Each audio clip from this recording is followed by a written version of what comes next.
Who teach you to be fluent in speaking English? Actually, my parents obviously teach me English. They teach me grammars regularly, but but from school I really don't learn English, because from school you cannot actually learn English.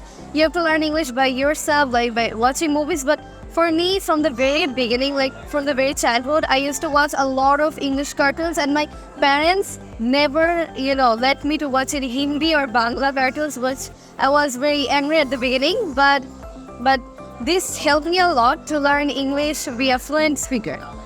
What is your favorite TV channel? CNN. No, CN channel. CNN. Okay. Any TV series?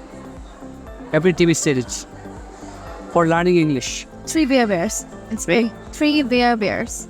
Bear Bears. Yeah, this is my most favorite, and it's the best. I must say, they don't speak very fluently. They speak like a normal, like step by step. You can understand it, because and the characters are really cute, because there are three bears, like who are the brothers, and it's really fun. You can watch it.